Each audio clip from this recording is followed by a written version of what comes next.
Olá, nono ano, como vocês estão? Pessoal, eu tô fazendo a conferência dos forms e eu tô vendo que tem gente que não tá fazendo e também não tá pegando matéria aqui na escola. Não adianta entrar na plataforma e só clicar no forms para ficar verdinha a plataforma.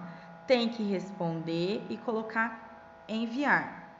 Tem forms que vocês não terão a nota imediatamente. E tem forms que vocês terão. Normalmente, os forms que eu dei, em que vocês precisam digitar a resposta, ou seja, uma questão dissertativa, eu só vou mandar a nota depois. Os forms que é questão só alternativa, geralmente eu já coloco para liberar a nota na hora.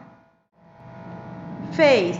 Não tive uma nota satisfatória. Pode refazer, pessoal. A minha disciplina, eu autorizo isso. Outros professores autorizam? Não sei. Cada professor cuida da sua disciplina. Na minha, eu autorizo dessa forma. Eu quero que vocês tentem acertar. Agora, não é para responder 50 vezes até acertar. Não dá, né, gente? Se você respondeu aquela questão errada, vai lá, pesquisa, assiste a videoaula, vê o que você errou, né? Porque não dá para eu ficar corrigindo 50 formas do mesmo aluno.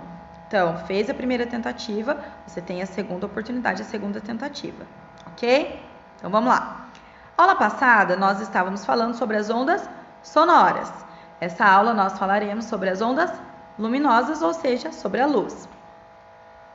A luz, gente, eu vou iniciar com uma historinha, adoro fazer isso, não é sempre que dá, mas quando dá, eu coloco aí uma historinha pra gente. Desde que surgiu a humanidade, o homem se preocupa com a luz, né?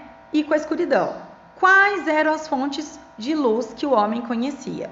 Ele conhecia o sol, as estrelas e a lua, inicialmente lá no Homem das Cavernas, tá? Aí, o que aconteceu? Com o surgimento do fogo, não é com o surgimento do fogo, o fogo sempre existiu, mas com o domínio do fogo, quando o homem começou a dominar o fogo, ele começou a ter fontes não naturais de energia. Então, começou a utilizar tocha, depois foi criada a vela, lamparina, lâmpada, até que a gente chegou nos raios laser, certo?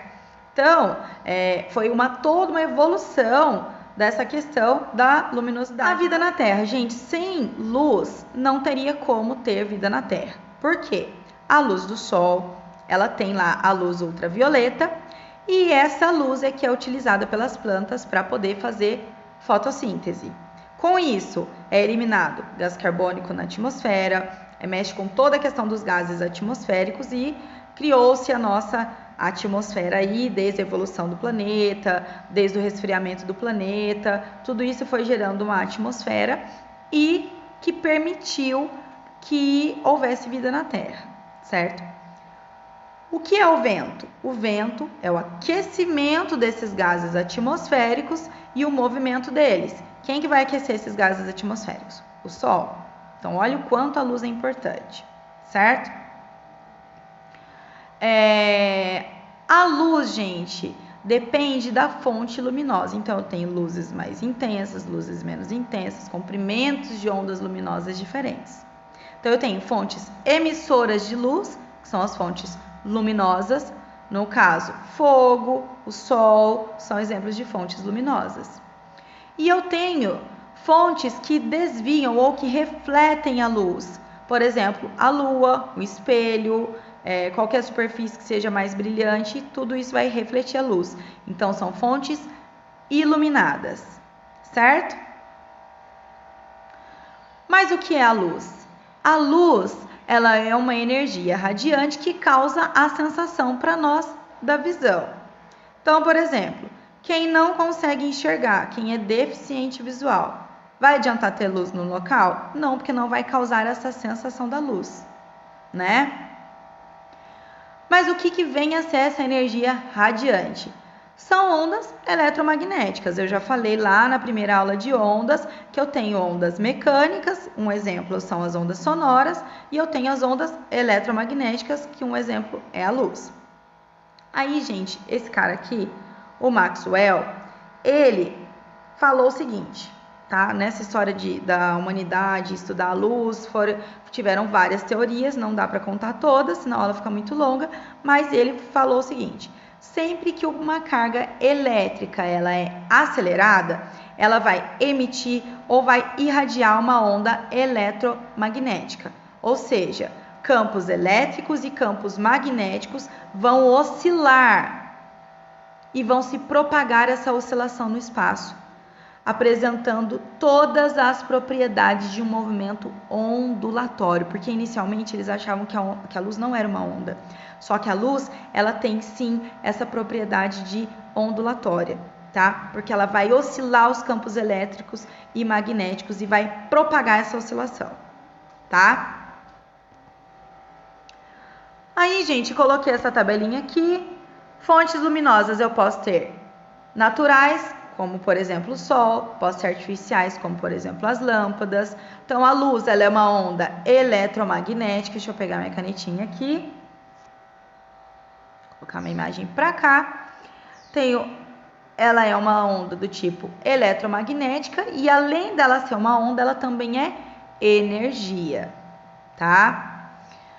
Para que serve a luz? Ela vai servir para se comunicar. E ela vai ter também 3 tipos de objetos em relação à reflexão dessa luz.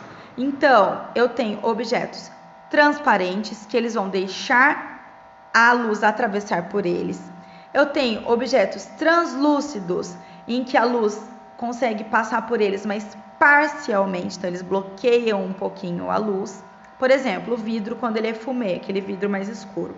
A luz passa, porém ela não passa com a mesma intensidade do que se fosse um vidro transparente, certo? E eu tenho ainda os opacos, que a luz não vai conseguir atravessar por ele. Então, eles não vão refletir a luz. Deu para entender? Não entendeu? Me chama no WhatsApp. Eu tenho, como eu já falei no slide anterior, os corpos iluminados, que são os que não possuem luz própria, e os corpos luminosos, que são aqueles que têm luz própria. A luz, gente, ela é uma onda eletromagnética, como eu já falei para vocês, e eu vou ter o espectro todo de ondas eletromagnéticas, porém o homem não consegue enxergar todo esse espectro de ondas eletromagnéticas. O homem consegue enxergar apenas uma pequena parte desse espectro, que é o espectro de luz visível. Então, espectro de radiação eletromagnética são todas essas radiações. Agora, espectro de luz visível é o conjunto das radiações visíveis ou perceptíveis pelo olho humano. Não se esqueçam de anotar no caderno. Precisou dar pause, copia tudo, depois volta e assiste a videoaula de novo. Então vamos lá. Qual é o espectro de luz visível pelos seres humanos? A luz visível, gente, a luz visível, ela vai ter uma faixa estreita, uma pequena faixinha que o homem vai conseguir perceber. E essa frequência vai ser de aproximadamente 4,5 vezes 10 a 14ª Hz de potência, que seria o vermelho, até 7,5 vezes 10 a 14ª potência Hz, que seria o violeta. Então, essa frequência aí é que é capaz de sensibilizar a visão humana. Essa faixa de luz visível, ela possui 7 cores, que são fracionadas para vocês entenderem. Então, começa no vermelho, vai indo até o violeta. Então, vermelho, alaranjado, amarelo, verde, azul, anil e violeta. Aqui, pessoal, coloquei o espectro de ondas eletromagnéticas para vocês entenderem. Então, olha aí, todo o espectro. Ele começa nos raios gama, daí vai para os raios X, luz ultravioleta, que está lá antes do violeta. Tá vendo? Ó, deixa eu pegar minha canetinha. O ultravioleta, ele vem antes do violeta e depois eu tenho...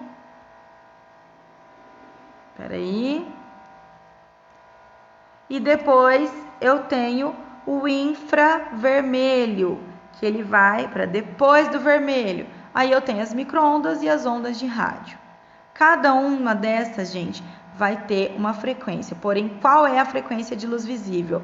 Olha o tamanho do meu espectro eletromagnético e olha o tamaninho dele que a visão humana consegue perceber. Aí eles ampliaram para vocês conseguirem enxergar essa frequência que o homem consegue enxergar. Então é muito pequena do espectro todo das ondas eletromagnéticas. É bem pouco que a gente consegue perceber. Atualmente existem aparelhos que conseguem perceber tudo isso, tá? Então, eu tenho micro-ondas dentro da minha casa, né? O micro-ondas, ele tem esse espectro aí que a gente não consegue ver, mas a gente percebe que o alimento, ele sai aquecido, não sai? Por quê? Porque houve liberação de energia também. Os raios ultravioletas, a gente se queima na praia, a gente consegue ver o raio ultravioleta? Não. A gente consegue ver a parte da luz visível do sol, que é emitida pelo sol. Porém, os raios ultravioletas a gente não consegue ver e ele nos queima, né? Libera energia a ponto de nos queimar. Raio-X, fui lá, quebrei um osso, o médico vai estar com suspeito de estar com uma fratura óssea, o médico vai lá e vai pedir para tirar um raio-X. A gente não consegue enxergar, mas sai aquela como se fosse uma fotografia para o médico poder enxergar os nossos ossos, né? Olha que interessante. Então, é um espectro de ondas eletromagnéticas que não são visíveis, porém tem utilidade para a nossa vida. Qual vai ser o Google desta semana, pessoal? Onde as ondas eletromagnéticas podem ser aplicadas no dia a dia? Uma dica, tem no livro didático e tem na internet. Então, quem tiver com o livro didático em casa, pode procurar no livro didático, na parte de ondas, que vocês vão encontrar. Na internet vocês também têm isso bem fácil. Eu quero que vocês façam essa pesquisa e anotem no caderno. Pessoal, a aula de hoje foi bem rápida, foi só uma introdução para as ondas luminosas. A aula que vem já é um pouco mais complicada, vai ser aí o final das ondas luminosas e aí a gente vai mudar de assunto depois disso, certo? De onde que eu tirei tudo isso? Vou aumentar aqui para vocês verem. Tirei do slide lá do Fábio Augusto Simões que eu já tinha falado para vocês, desses dois slide players e do site Toda a Matéria, tem bastante coisa legal lá para vocês acharem se vocês quiserem se aprofundar no assunto, tá bom? Não se esqueçam de anotar no caderno e respondam ao Forms, pessoal. Beijos, até a próxima aula.